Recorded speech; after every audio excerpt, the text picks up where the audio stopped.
Okay, so the government has lots of data that is accessible to us.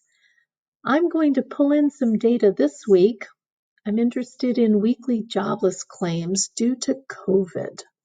So I've done a Google search here, FRED, which stands for the Federal Reserve, weekly jobless claims. And the first one, initial claims filed each week, is the one we're going for.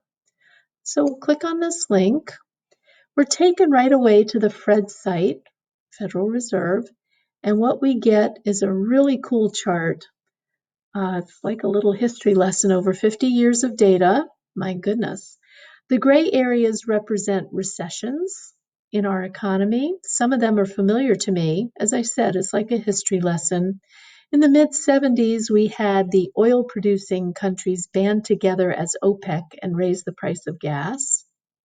In the 80s, we had some really high inflation going on and some really high interest rates that resulted in some recession. I can see here in 2000, we had a little blip due to 9/11.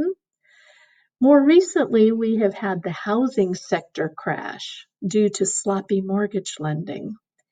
And today, we have something, well, we've never seen this before. This is unheard of.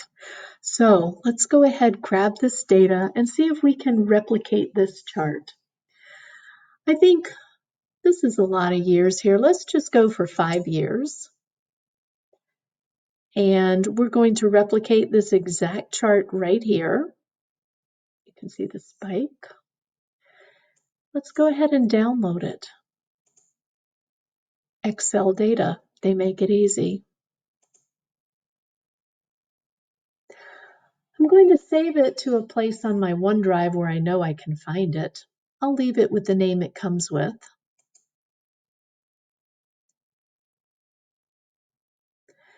And then I will go over to my OneDrive, refresh it, and make sure that it shows up.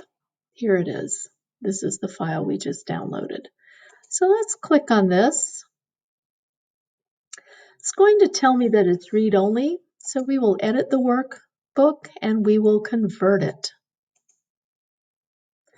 Now the data is ours to manage. Again, it's 5 years times 52 weeks in a year, so we'll have about 250 lines. Quite a bit.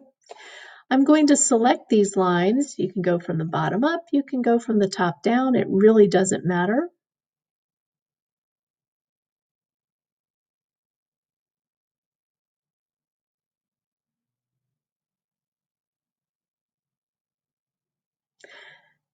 I don't need to have any headers here.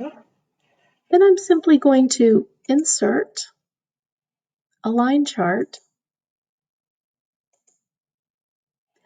And lo and behold, I now have the same chart that was on the FRED site.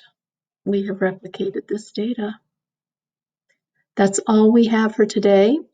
You will save your file and then share it to me through the assignment that's set up on Canvas.